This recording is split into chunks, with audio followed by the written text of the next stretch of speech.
নবীজি বলেন, কারো অন্তরের মধ্যে যদি গম পরিমাণ, জব পরিমাণ, সরিষার দানা পরিমাণ ইমান থাকে, গম পরিমাণ, জব পরিমাণ, সরিষার দানা পরিমাণ ইমান, এই মানুষটা যদি বিভিন্ন অপরাধের কারণে জাহান্নামের সাজা ভোগ করতেও হয়, জাহান্নামের সাজা ভোগ করার পর আমি নবী বলে দিলাম, একদিন জাহান্নাম থেকে বের হয়ে ওই সরিষা পরিমাণ ইমানের কারণে আল্লাহর জান্নাতে প্রবেশ করবে। খাঁটি ইমান, বিশুদ্ধ ইমান, এটার মধ্যে কোনো ঝামেলা করা যাবে না। আল্লাহ কথাগুলা বুঝার তৌফিক দান করেন। 4 নাম্বার শর্ত, সবচেয়ে বেশি আল্লাহকে ভালোবাসা। বলেন, কাকে ভালোবাসা? সবাই আমার সাথে বলেন, সাধারণত বলেন। আমরা 8টি জিনিসকে বেশি ভালোবাসি। 8 জিনিসের প্রতি আমাদের মহাব্বত খুব বেশি। এই 8 জিনিসের চাইতেও আল্লাহকে, রসুলকে বেশি ভালোবাসতে হবে। কয় জিনিসের প্রতি টান আছে বেশি? 8 জিনিসের কথা আল্লাহ বলছে সূরা তাওবা 24 নম্বর আয়াত। আমি প্রথম আয়াতটা পড়ি, এরপর অনুবাদ করব, আমরা সবাই বলব। আল্লাহ তাআলা বলেন, কুল ইন কানা আবাউকুম ওয়া আবনাউকুম ওয়া ইখওয়ানুকুম ওয়া আজওয়াজুকুম ওয়া আশীরাতুকুম ওয়া আমওয়ালুন ইকতারাফতুমুহা ওয়া তিজারাতুন তাখশাউনা কাসাদাহা ওয়া মাসাকিনু তারদাউনাহা আহাব্বা ইলাইকুম মিনাল্লাহি ওয়া রাসূলিহি ওয়া জিহাদিন ফি সাবিলিহি ফাতারাব্বাসু হাত্তা ইয়াতিয়াল্লাহু বিআমরি। কত?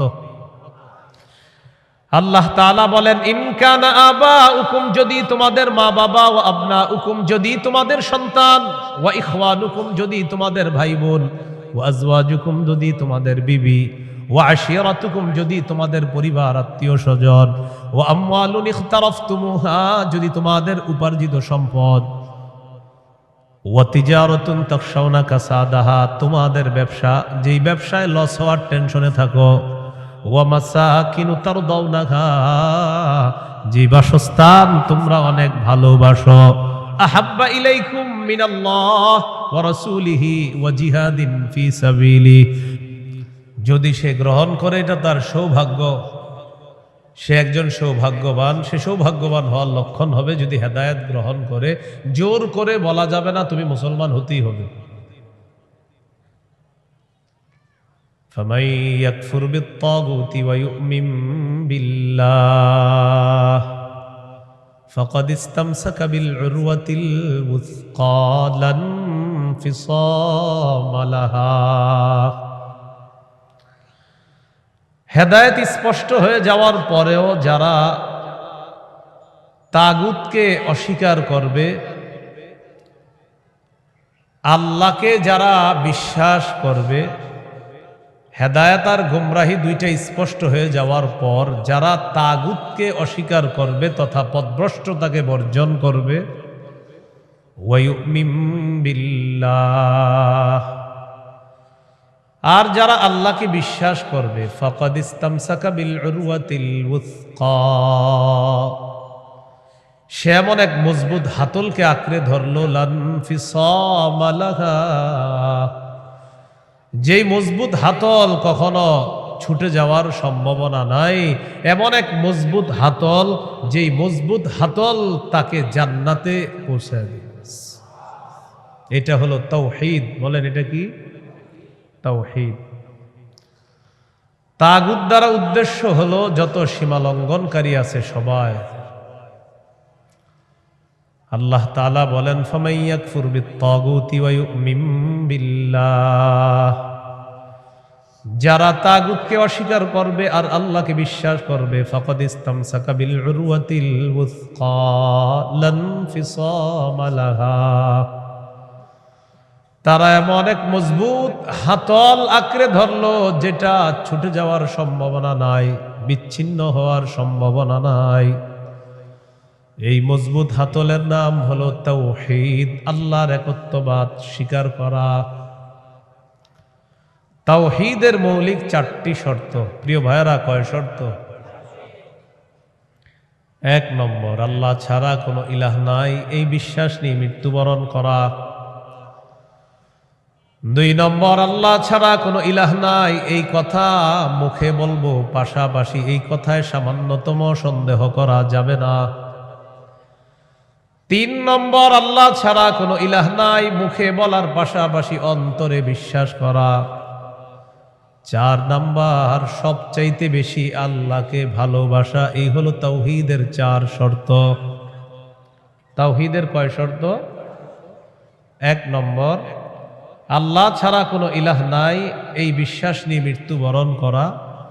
দুই নম্বর, আল্লাহ ছাড়া কোনো ইলাহ নাই এই কথায় সন্দেহ করা যাবে না। তিন নম্বর, আল্লাহ ছাড়া কোনো ইলাহ নাই এটা মুখে বলা, অন্তরে বিশ্বাস করা। চার নাম্বার, আল্লাহকে সবচেয়ে বেশি ভালোবাসা। এই হলো তাওহীদের চার শর্ত। বাইরের মাইকের আওয়াজ আবার বাড়াইছেন, ঠিক না? ওইটা কমান, ওইটাও কমান। আপনি পরে বাড়ান, আমার বয়ানটা একটু কমান না, সমস্যা কি? বুঝে না কিছু, মানে আমি এই তো আপনার জন্য ভালো আরো বুঝে না। এর কথা হলো ফাটাইতে হবো, বুঝতে হবো আমার মাইক এরকম এরকম। আমি তো বলছি না খারাপ, আমি বলছি খারাপ, আমি তো ভালোই বলছি। আমি বয়ান করতে ভাই, আমি সামনে দাওয়াত দেন না, আর এত মাইক লাগাইলে। কিন্তু বারবার মাহফিলে বলি মাইক কম হবে, ওই মাহফিলে দাওয়াত অটোমেটিক পাবেন। বেশি মাহফিল মাইক হবে আর দাওয়াত পাবেন না, সোজা হিসেব। আমার বয়ানে মাইক কম থাকতে হবে, এটা আমি আলাদা বিষয়। মাইক যত কম হবে, যদি আবেদন করেন যে হুজুর মাইক দুইটা, তো দেখবেন আর দাওয়াত আগে দিব আপনার। মাইক বেশি লাগাবেন, আমার পাবেন না, সোজা হিসাব। মাইক কমাইতে হবে আমার, আমার বয়ানে কারো যেন কোনো ক্ষতি না হয়, মাথায় রাখবেন। তাওহীদের চারটা শর্ত। এক নম্বর, আল্লাহ ছাড়া কোনো ইলাহ নাই এই বিশ্বাস নিয়ে মৃত্যুবরণ করা। দুই নম্বর, আল্লাহ ছাড়া কোনো ইলাহ নাই এই কথায় সামান্য সন্দেহ করা যাবে না। তিন নম্বর, আল্লাহ ছাড়া কোনো ইলাহ নাই এটা মুখেও বলা, অন্তরে বিশ্বাস করা।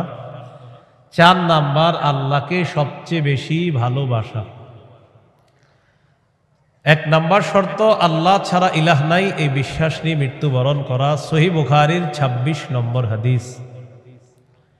এই হাদিসের বর্ণনাকারী উসমান রাদিয়াল্লাহু তাআলা তিনি বলেন, আন উসমান রাদিয়াল্লাহু তাআলা আনহু قال قال رسول الله صلى الله عليه وسلم من مات وهو يعلم أنه لا إله إلا الله دخل الجنة। নবীজি বলেন, কেউ যদি এই বিশ্বাস নিয়ে মারা যায় আল্লাহ ছাড়া কোনো ইলাহ নাই, আমি নবী বলে দিলাম দাখালাল জান্নাহ, সে জান্নাতে প্রবেশ করবে। সহিহ বুখারীর বর্ণনা ১২৩৭ নম্বর হাদিস, ১২৩৭।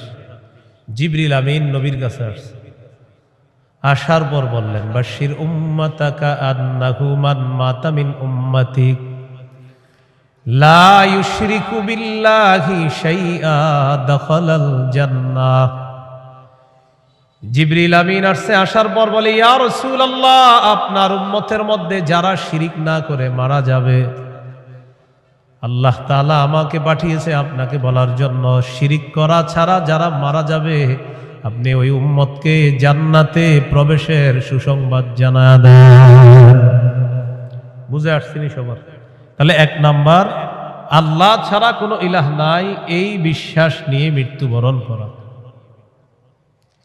একদিন এক ফেরেশতা নবীজির কাছে আসছে। নবীজি সাল্লাল্লাহু আলাইহি সাল্লাম বলেন, আতানি আতিম মির রাব্বি ফাখায়্যারানি বাইনা আন ইউদখিলা নিসফা উম্মতি আল জান্নাহ ওয়া বাইনা আশ-শাফাআহ। নবী বলেন, একজন ফেরেশতা আমার কাছে আসছে, আসার পর আমাকে দুটি বিষয়ের স্বাধীনতা দিয়েছে যে কোনো একটা গ্রহণ করার জন্য। ফেরেশতা আমাকে বলল, হাবিব, আপনি যদি চান আপনার অর্ধেক উম্মত আপনি জান্নাতে নিতে পারবেন, আর যদি চান আপনি সুপারিশ করতে পারবেন, তবে দুটি গ্রহণ করা আপনার জন্য। এই সুযোগ আপনি পাবেন না, যে কোনো একটি গ্রহণ করতে হবে। হয়তো অর্ধেক উম্মত জান্নাতে নিবেন, না হয় আপনি সুপারিশ গ্রহণ করবেন। আমাদের নবী বলেন, ইখতারতুশ শাফাআ, আমি সুপারিশ করাটাই আল্লাহর থেকে গ্রহণ করে নিলাম। বলেন তবে, বলেন সবাই বলেন তবে। এই সুপারিশ শুধু তারাই পাবে যারা শিরিক করবে না।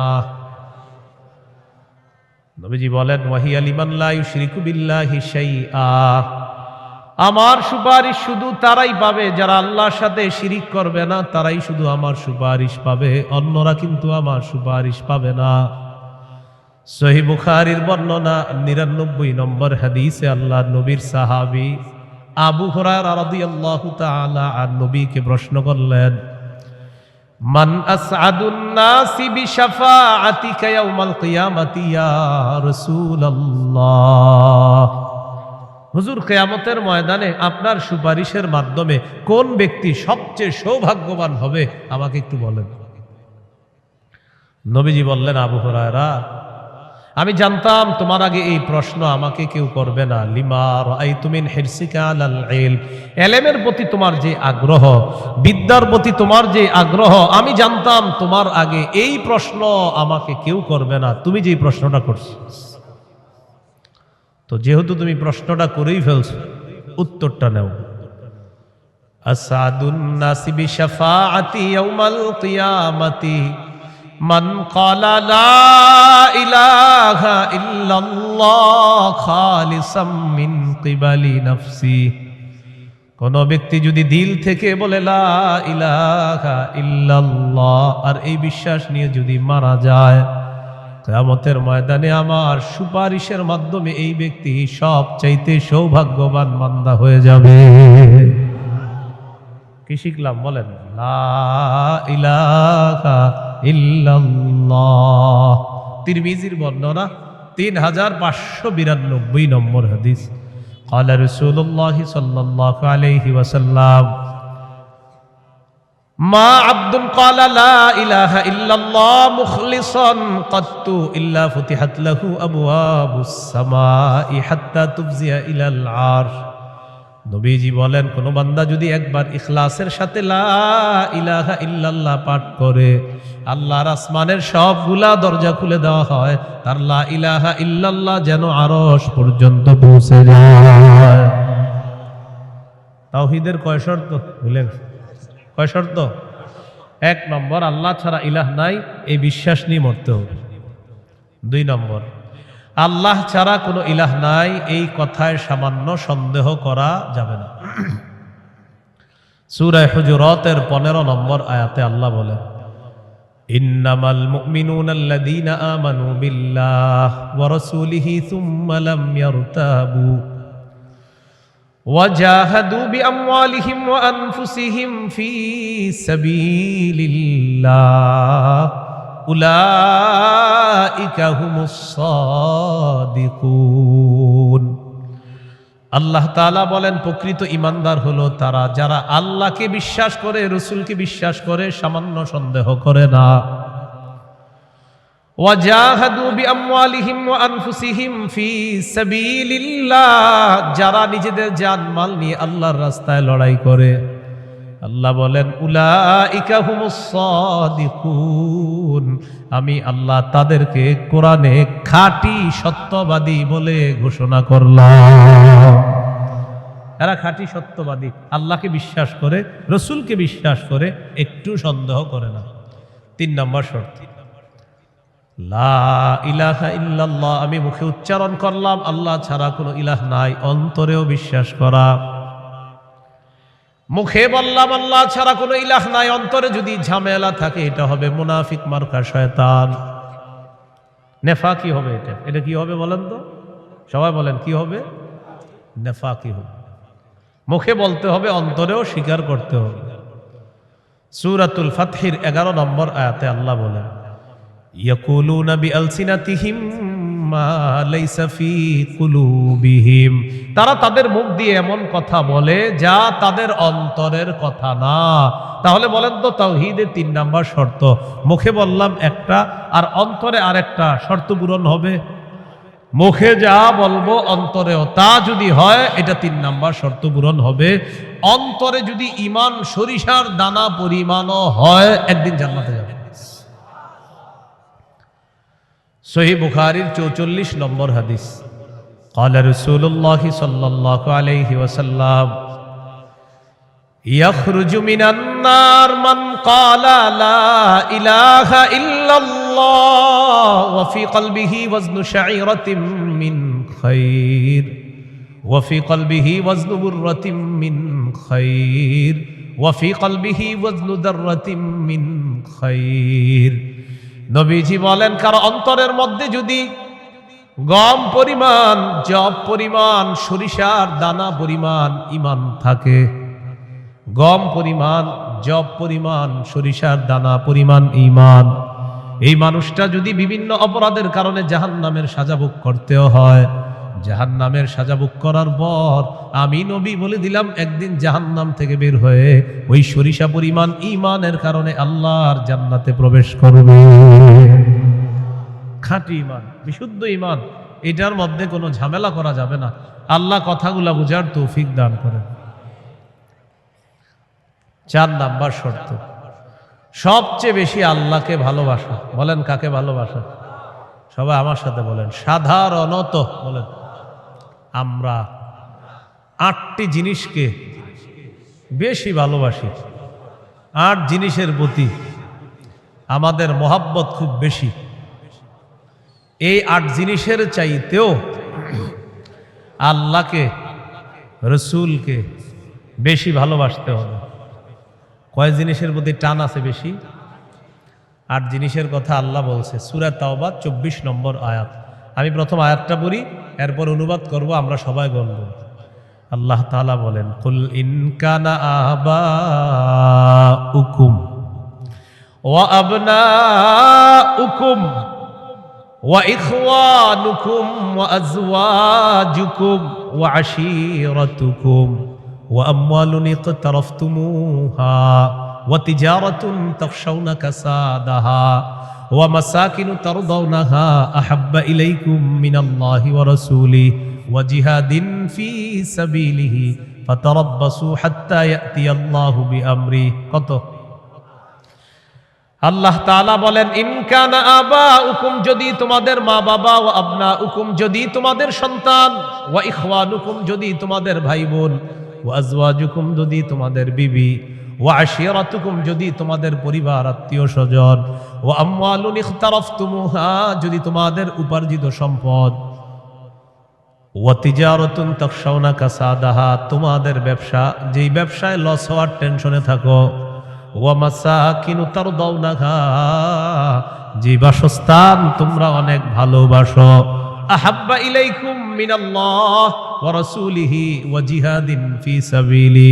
আল্লাহ তাআলা বলেন এই 8টা জিনিস যদি আল্লাহ এবং তার রাসূল আর জিহাদের চাইতে তোমাদের কাছে বেশি প্রিয় হয়, ফাতারাব্বাসু, অপেক্ষা করো, হাত্তা ইয়াতিয়াল্লাহু বিআমরি, আল্লাহ তাআলা গজব নিয়ে আসার অপেক্ষা করো। বলি নাউযুবিল্লাহ। কি শিখলাম? এই 8 জিনিসের প্রতি আমাদের মহব্বত আছে বেশি। আল্লাহ বলেন এইগুলা যদি আল্লাহর চেয়ে বেশি মহব্বতের হয়, নবীর চেয়ে বেশি মহব্বতের হয়, জিহাদের চেয়ে বেশি মহব্বতের হয়, তাহলে গজবের অপেক্ষা থাকো। তাহলে কি শিখলাম?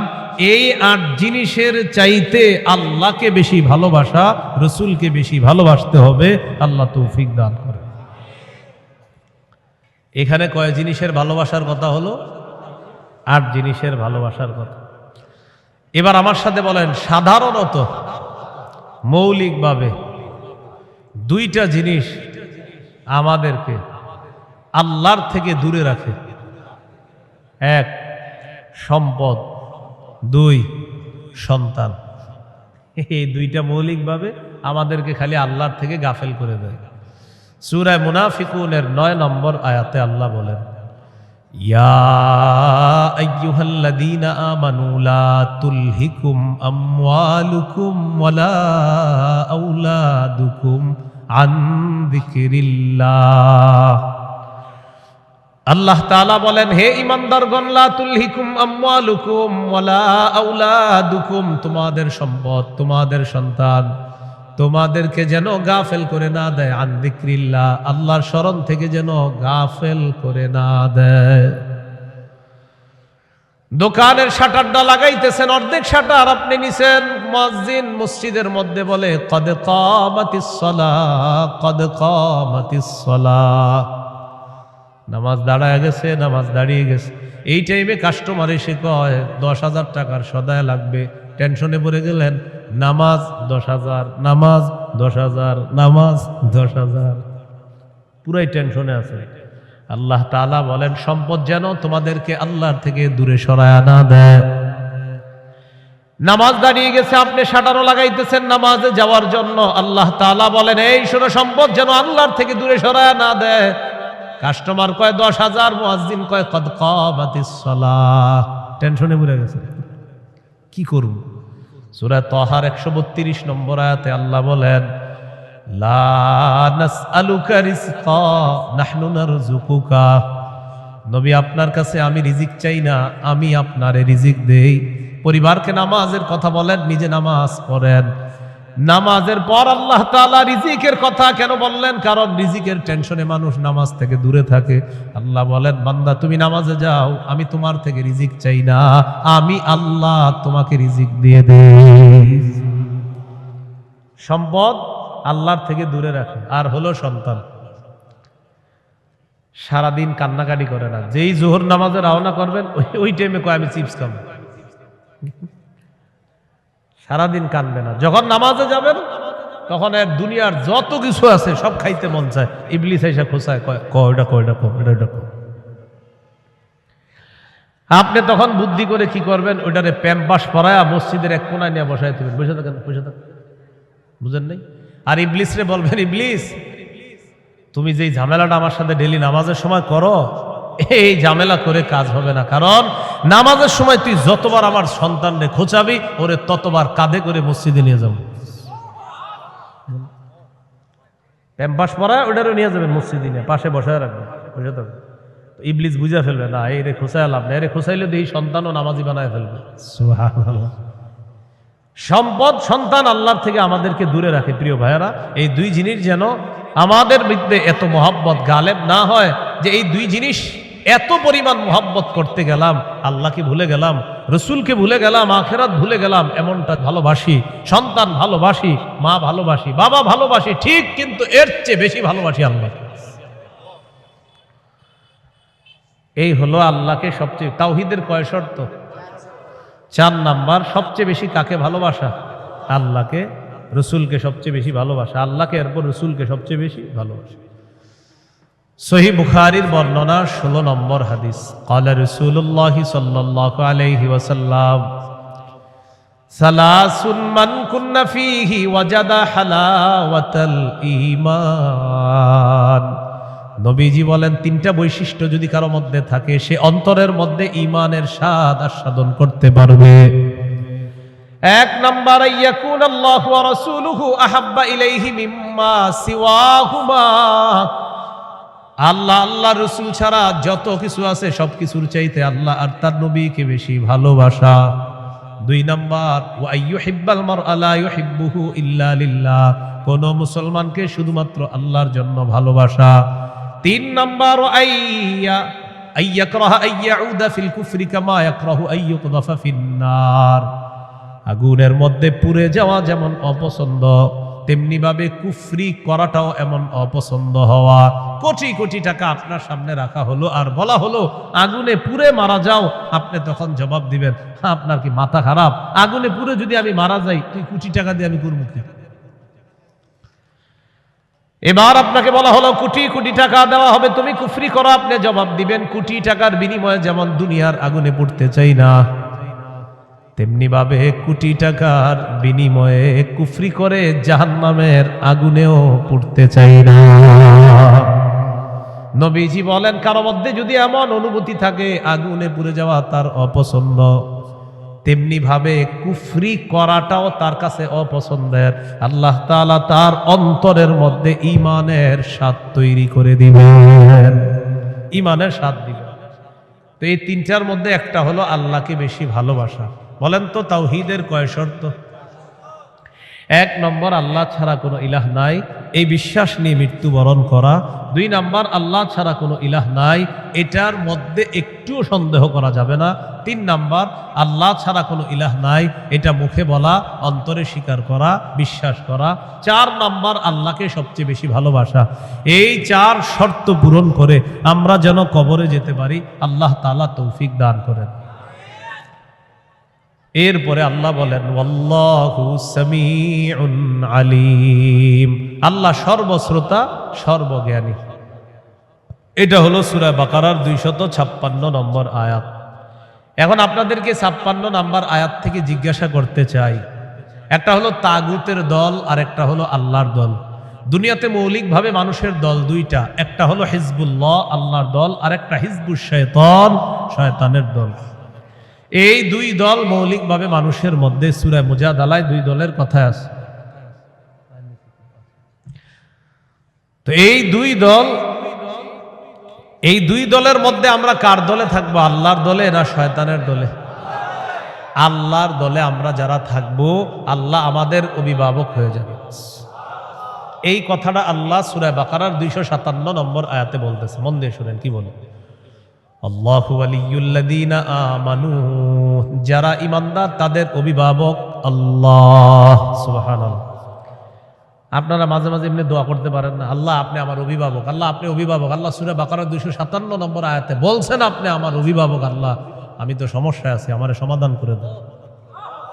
এইভাবে বলতে হবে, আল্লাহ আপনি বলছেন আপনি আমার অভিভাবক, আল্লাহ আপনি আমার সমস্যা সমাধান করে দেন। এইভাবে আল্লাহকে বলতে হবে। আল্লাহু ওয়ালিয়ুল্লাযীনা আমানু, আল্লাহ বলেন যারা ঈমানদার তাদের অভিভাবক হলেন আল্লাহ। ইউখরিজুহুম মিনাজ যুলুমাতি ইলান নূর, আল্লাহ তাআলা অভিভাবক ঈমানদারদেরকে অন্ধকার থেকে বের করে আলোর দিকে আল্লাহ তাআলা নিয়ে যায়। ওয়াল্লাযীনা কাফারু আউলিয়াউহুমুত তাগুত, আর যারা কাফের তাদের অভিভাবক হলো শয়তান। বলেন তো ঈমানদারের অভিভাবক কে? কাফেরের অভিভাবক কে? উলাইকা আসহাবুন নারি হুম ফিহা খালিদুন। আল্লাহ বলেন যারা তাগুতের অনুসারী তারা চিরস্থায়ীভাবে জাহান্নামে থাকবে। বলি নাউজুবিল্লাহ। তাগুত বলা হয় যত সীমা লঙ্ঘনকারী আছে, জালেম, সব তাগুত। এই তাগুত এটা পুরুষ হোক আর মহিলা হোক, এই তাগুত যারা এরা জালেম অথবা জালেমা, সব তাগুত। তবে কষ্টের বিষয় আর দুঃখের বিষয়, আমরা বারবার এক তাগুত ছেড়ে আরেক তাগুতকে ধরি। এক তাগুত ছেড়ে আরেক তাগুতকে কি করি? ধরি। কেন ধরি জানেন? বৃষ্টি থেকে বাঁচার জন্য ঝর্ণা নিচে আইসা দাঁড়ায় আর কি। কোথায় দাঁড়াই? বাঁচার জন্য কি থেকে কোথায় এসে দাঁড়াই? এক তাগুতকে ছেড়ে আরেক তাগুত ধরা, মানে বৃষ্টি থেকে বাঁচার জন্য ঝর্ণার নিচে এসে দাঁড়ায়। ভাই কিছু ঘটনা লাগে, ঝর্ণার নিচে কেন? আর বললেন না বাইরে বৃষ্টি, তো এ নাকি। এই জন্য মনে রাখবেন, শত্রু এটা কখনো বন্ধু হবে না। এরে আপনি যতই মনে করেন বন্ধু, এই শত্রু সব সময় শত্রু। সূরা মাইদার 51 নম্বর আয়াতে আল্লাহ বলে দিয়েছেন, লা তাত্তাখিজুল ইয়াহুদা ওয়ান নাসারা আউলিয়া, ইহুদি খ্রিস্টানদেরকে ইব্রাহিমা ফি রাব্বিহি আন আতাহুল্লাহুল মুলক إذ قال إبراهيم ربي الذي يحيي ويميت قال أنا أحيي وأميت قال إبراهيم فإن الله يأتي بالشمس من المشرق فأت بها من المغرب فبهت الذي كفر والله لا يهدي القوم الظالمين। নবী আপনি কি দেখেন নাই? ওই ব্যক্তির ব্যাপারে চিন্তা করেন নাই যে ব্যক্তি ইব্রাহিম নবীর সাথে তার রবের ব্যাপারে ঝগড়া করেছে? যেই রব তাকে রাজত্ব দান করেছে, ওই রবের ব্যাপারে লোকটা ঝগড়া করেছে ইব্রাহিম নবীর সাথে। আল্লাহ তাআলা বলেন এই ব্যক্তি হলো বাবেল শহরের বাদশাহ নমরুদ। ইব্রাহিম নবীর সাথে ঝগড়া লাগছে, এই কারণে নমরুদকে আল্লাহ তাআলা রাজত্ব দান করছে। রাজত্ব পাওয়ার পর নমরুদ কয় আমি খোদা। ইব্রাহিম নবী বললেন আমার রব, রব্বি আল্লাযী ইহয়ী ওয়া ইউমীত, আমার রব হলেন তিনি যিনি জীবন দেয়, যিনি মৃত্যু দান করেন। নমরুদ পাল্টা জবাব দিয়ে বলে ক্বালা আনা উহয়ি ওয়া উমীত, আমিও তো জীবন দেই, আমিও তো মৃত্যু দেই। নাউজুবিল্লাহ। হ্যাঁ, ইব্রাহিম নবী বললেন রব তিনি যিনি জীবন দেয় মৃত্যু দেয়। নমরুদ কথা আমিও তো জীবন দিই মৃত্যু দিই। তো ইব্রাহিম নবী তাহলে কি করতে হবে? আমারও রব মানো, কারণ আমিও জীবন দিই মৃত্যু দিই। ইব্রাহিম নবী বললেন কিভাবে? জেলখানা থেকে দুইজন আসামি ধরে আনছে, একজনকে মেরে ফেলছে আর একজনকে ছেড়ে দিছে। মারার পর বলে এই যে দেখো আমি মৃত্যু দিলাম, ছেড়ে দেওয়ার পর বলে এই যে দেখো আমি জীবন দিলাম। কি ইন্টারন্যাশনাল পদ্ধতির জীবন মৃত্যু! হ্যাঁ, দুইজনকে ধরে আনছে, একটাকে হত্যা করছে আর একটাকে ছেড়ে দিছে। হত্যা করার পর বলে দেখো জীবন দিলাম, মৃত্যু দিলাম। জীবন দিলাম কিভাবে? আর একটাকে ছেড়ে দিছে। এইটা ছেড়ে দেওয়ার পর বলতেছে আমি তাকে জীবন দিলাম। আপনারা বলেন এটা কি জীবন মৃত্যু? ইব্রাহিম নবী চিন্তা করলেন এরে এমন এক কথা বলে আটকাইতে হবে যে কথার পরে আর ঝগড়া করবে না। قال إبراهيم فإن الله يأتي بالشمس من المشرق فأت بها من المغرب।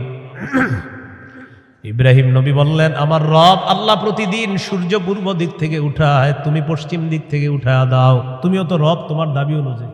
নাউজুবিল্লাহ। ফাবুহিতাল্লাযী কাফার, আল্লাহ তাআলা বলেন যে ঝগড়া করছে নমরুদ কাফের, ধরাশয়ী হয়ে গেল, ঝগড়ায় হেরে গেল। মুফাসসিরিনে কেরাম বলেন নমরুদ পাল্টা বলতে পারত ইব্রাহিম আমি সূর্য পশ্চিম দিক থেকে উঠাতে পারবো না, তোমার রব আল্লাহ প্রতিদিন পূর্ব দিক থেকে সূর্য উঠায়, আমি তো পারবো না। তুমি তোমার রব আল্লাহকে বলো সূর্যটা যেন পশ্চিম দিক থেকে উঠায় দেখায় দেয়।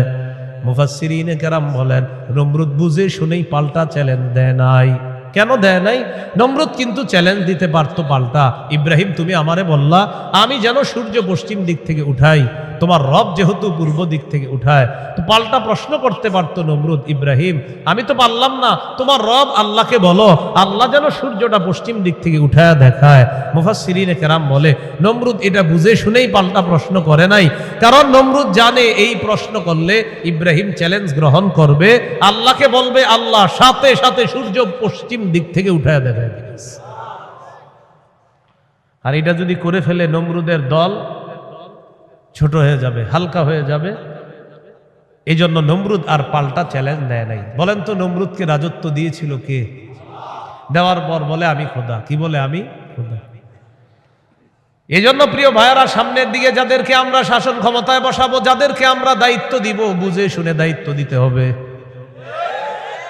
কি শুনে? বলেন আমার সাথে প্রতিদিন 2 রাকাত অতিরিক্ত নফল নামাজ পড়ব, পড়ার পর 3টা দোয়া করব।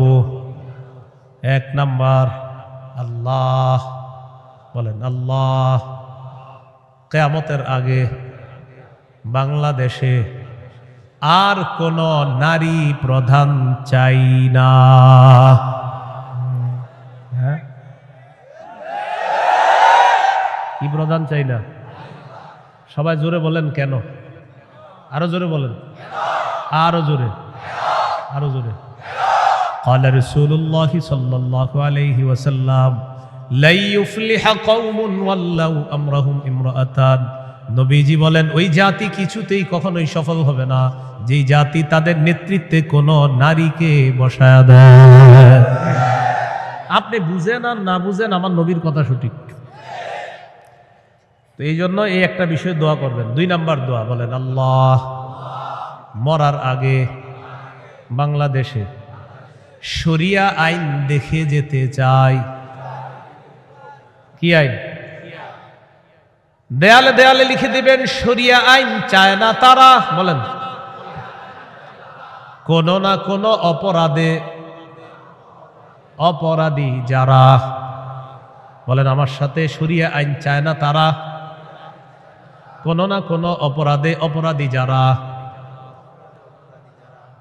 চোর শরিয়া আইন চাইবে না, হাত কাটা যাবে। ধর্ষক শরিয়া আইন চাইবে না, তাকে পাথর মেরে হত্যা করা হবে, তার উপর ইসলামের শাস্তি প্রয়োগ করা হবে। এই জন্য ধর্ষক চাইবে না, চোর চাইবে না। আমাদের দেশে যদি আসলে শরিয়া আইন চালু হয়, বিগত দিনের শুধু চুরির বিচার করতে করতে সুপ্রিম কোর্ট হাইকোর্টের বিচারপতিরা ক্লান্ত হয়ে যাবে। শুধু চুরির বিচার হলে, কিসের বিচার? এটা 2 নাম্বার দোয়া করবেন। 3 নাম্বার দোয়া বলেন, আল্লাহ আমাদের দেশে এমন একজন শাসক দিয়ে দেন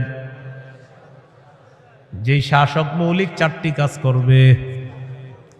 1 নাম্বার নামাজ কায়েম করবে, 2 নাম্বার যাকাত প্রতিষ্ঠিত করবে, 3 নাম্বার সৎ কাজের আদেশ করবে, 4 নাম্বার অসৎ কাজের নিষেধ করবে।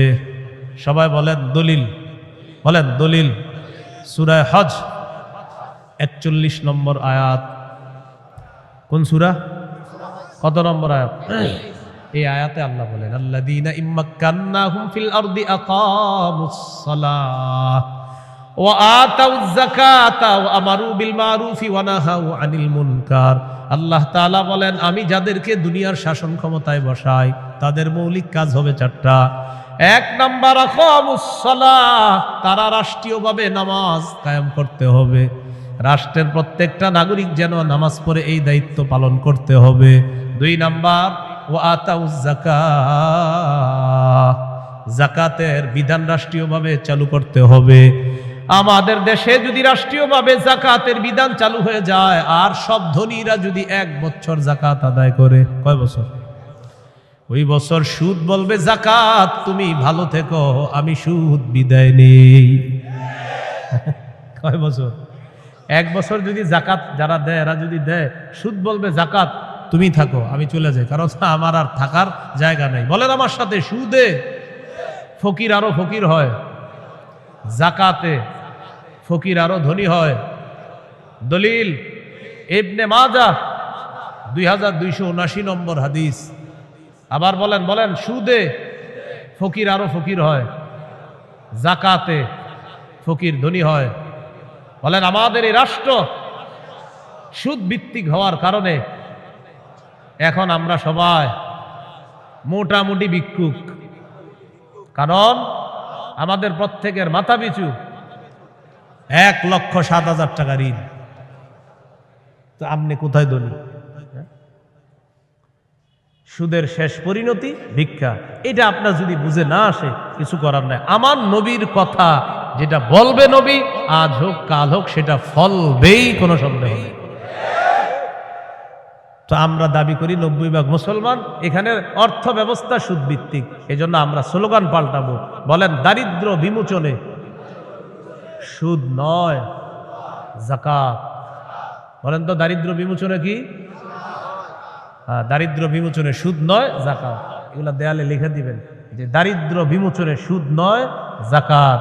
লিখে দিবেন দারিদ্র বিমোচনে সুদ নয় যাকাত। লিখবেন সুদে ফকির আরো ফকির হয়, যাকাতে ফকির আরো ধনী হয়। নমরুদকে রাজত্ব দিছে আল্লাহ তাআলা, সে এখন বলে আমি খোদা। বলেন নাউজুবিল্লাহ। বলেন জীবন মৃত্যু কে দেয়? এটা হলো সূরা বাকারা 258 নম্বর আয়াত। 259 নম্বর আয়াতটা শোনার আগে আগে বুঝেন। এক ব্যক্তি এক এলাকার সামনে দিয়ে যাইতেছে, যাওয়ার সময় দেখে কি এলাকার সবগুলা ঘর বাড়ি ছাদের উপরে পড়ে রয়েছে, নিচে ছাদ উপরে ঘর বাড়ি। আপনাদের এলাকার ছাদ কি নিচে থাকে না বাড়ির উপরে থাকে? কয়েকজন কইছে, মানে অন্যদের ঘর বাড়ির ছাদ নিচে থাকে। ঘর বাড়ির ছাদ কই থাকে? এটা প্রথমে বললেন না কেন? মানে প্রথমে কয়েকজন কইছে কয়েক উপরে, মানে অন্যদের ছাদগুলা নিচে। আপনাদের ঘর বাড়ির ছাদ কই? তো এই কথাটা প্রথমে বললে সমস্যা ছিল কি? এক ব্যক্তি যাইতেছে এক এলাকার সামনে দিয়ে, যাওয়ার সময় দেখে ঘর বাড়ি সব ধ্বংস হয়ে পড়ে রয়েছে, নিচে হইল ছাদ, উপরে ঘর বাড়ি। উনি এই বিষয়ে দেখা সাথে সাথে বললেন আল্লাহু আকবার, আল্লাহ কত মহান, এদেরকে ধ্বংস করলেন আল্লাহ, আবার আল্লাহ কিভাবে জিন্দা করবে এটা ওনার সন্দেহ না। এটা ওনার কি না? সন্দেহ না। এটা উনি বিস্ময় প্রকাশ করতেছে, আল্লাহ কত মহান, আবার কিভাবে আল্লাহ জিন্দা করবে, এটা মুখ দিয়ে বলে ফেলছে। সাথে সাথে আল্লাহ তাকে মৃত্যু দিস, 100 বছর মৃত অবস্থায় রাখছে। কয় বছর? 100 বছর মৃত অবস্থায় রাখছে। 100 বছর পর জিন্দা করছে। জিন্দা করার পর তাকে জিজ্ঞাসা করলেন আপনি কয় বছর মৃত অবস্থায় ছিলেন? তো জবাব দিলেন 1 দিন বা আধা দিন। আল্লাহ তাআলা বললেন আপনি 100 বছর ছিলেন মরা। কয় বছর? ওই যে উনি বলছিলেন মরাকে আল্লাহ কিভাবে জিন্দা করবে, আল্লাহ দেখাই দিতেছে।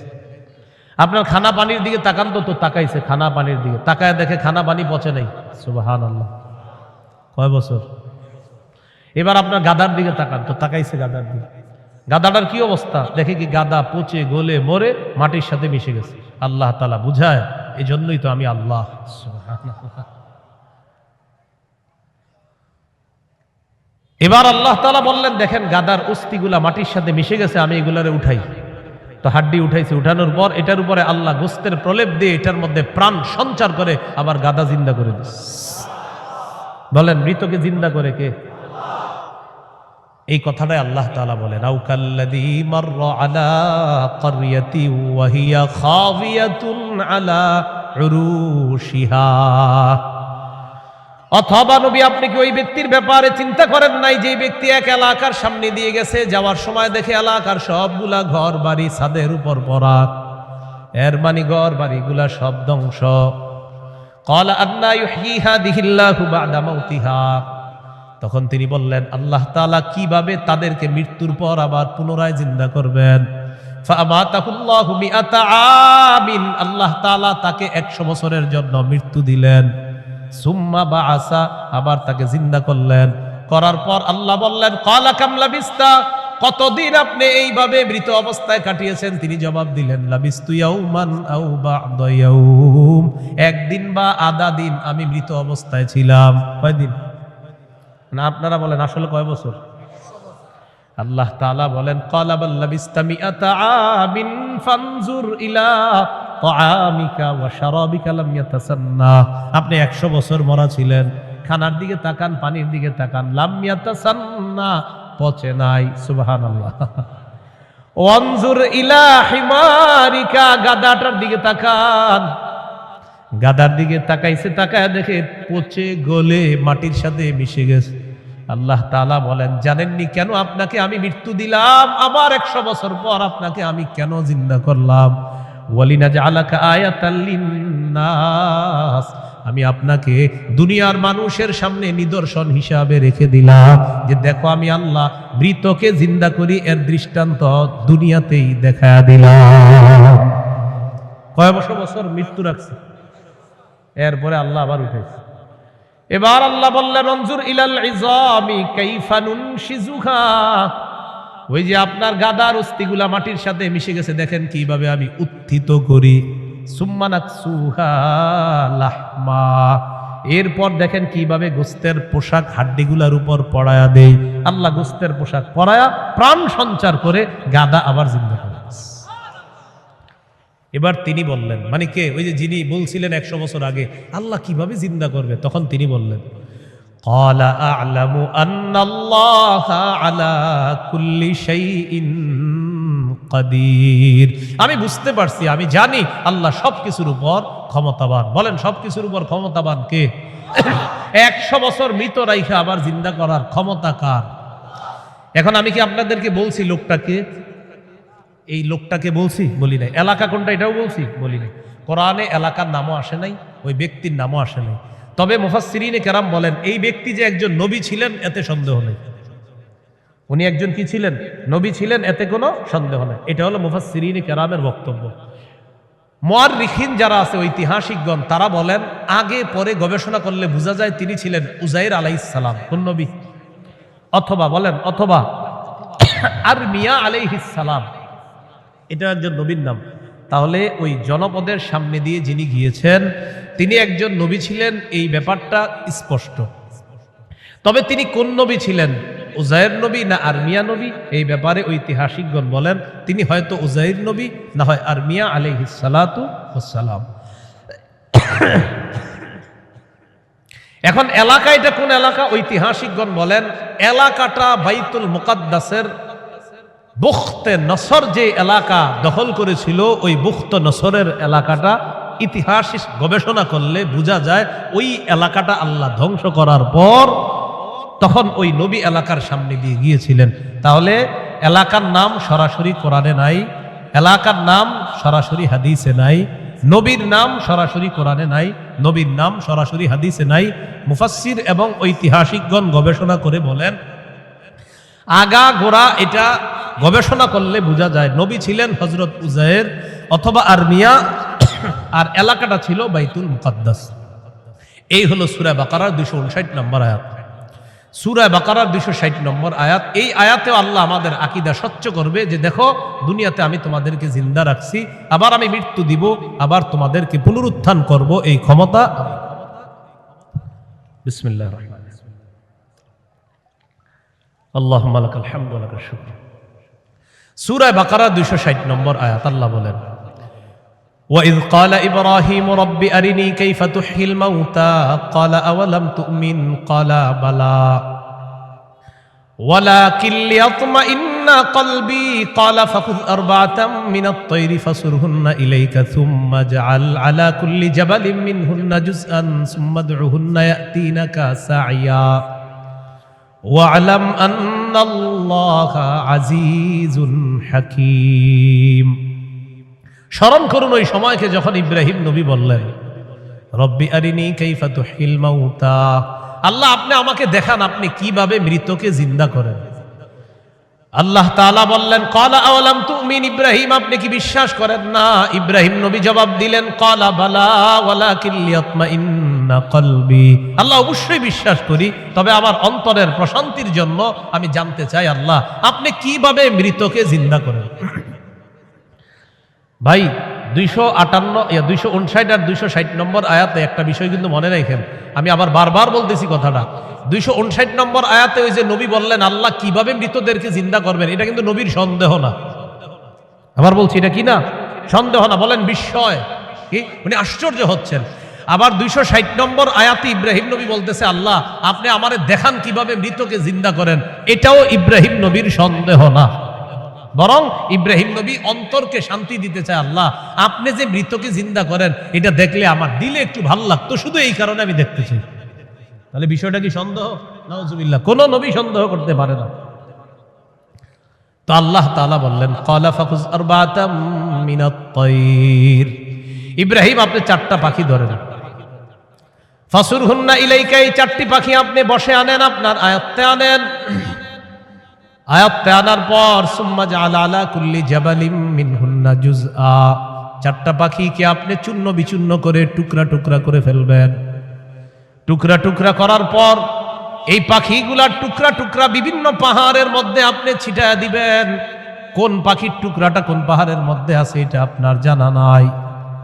এবার আপনি তাদের নাম ধরে আপনি ডাকবেন। আল্লাহ তাআলা বলেন আমার হুকুমে যেই যেই পাখির টুকরাগুলা যেই পাহাড়ের মধ্যে আছে ওই টুকরাগুলা আমি আল্লাহ প্রত্যেক পাহাড় থেকে আলাদা আলাদা করে একত্রিত করে অবিকল ওই পাখির মধ্যে প্রাণ সঞ্চার করে দিব। পাখি আপনার সামনে উঠতে উঠতে উপস্থিত হয়ে যাবে। তো আল্লাহ বলেন ফাসুরহুন্না ইলাইকা, এটা আপনি বসে আনেন, আয়াতে আনেন। সুম্মা জাআল আলা কুল্লি জাবালিম মিনহুন্না জুজআ, এগুলারে টুকরা টুকরা করে আপনি পুরা সব একসাথে করে ফেলবেন। এখন বলেন তো 4 পাখি একসাথে টুকরা টুকরা করলে কোন পাখির টুকরা কোথায় আছে এটা কি বলা যাবে? ইব্রাহিম নবীকে বললেন আলাদা আলাদা পাহাড়ের মধ্যে রেখে দেন। রাখার পর এবার আপনি ডাক দিবেন। ডাক দেওয়ার পর দেখবেন ওই আলাদা টুকরাগুলা একত্রিত হয়ে যেই যেই পাখির টুকরা আমি আল্লাহর হুকুমে ওই পাখির শরীরে যাবে, আমি প্রাণ সঞ্চার করে দিব। পাখি আপনার সামনে উঠতে উঠতে উপস্থিত হয়ে যাবে। শেষে আল্লাহ বলেন ওয়ালাম, জেনে রাখেন আল্লাহ আজিজুল হাকিম, আল্লাহ মহাপরাক্রমশালী, আল্লাহ মহাপ্রজ্ঞাময়। 3টি বিষয়। 1 নাম্বার বলেন আল্লাহর কাছে মনোনীত ধর্মের নাম কি? ইসলাম। ইসলামের দাওয়াত অন্যের সামনে দেওয়া যাবে কিনা? যাবে। ইসলাম গ্রহণে কাউকে কি জোর করা যাবে? আচ্ছা। 2 নম্বর, মৌলিকভাবে মানুষের দল কয়টা? 2টা। একটা কার দল? আল্লাহর দল। আর একটা কার দল? শয়তান। ইমানদারের অভিভাবক কে? কাফেরদের অভিভাবক কে? শয়তান। 3 নম্বর, আমাদেরকে দুনিয়াতে জীবিত রাখছে কে? মৃত্যু দিবে কে? মৃত্যুর পর আবার জিন্দা করবেন কে? এই 3টি বিষয় সূরা বাকারার 256 থেকে 260 নম্বর আয়াত পর্যন্ত আমরা জানলাম। আল্লাহ তাআলা আমাদের সকলকে আকীদা বিশুদ্ধ করে স্বচ্ছ করে আমরা যেন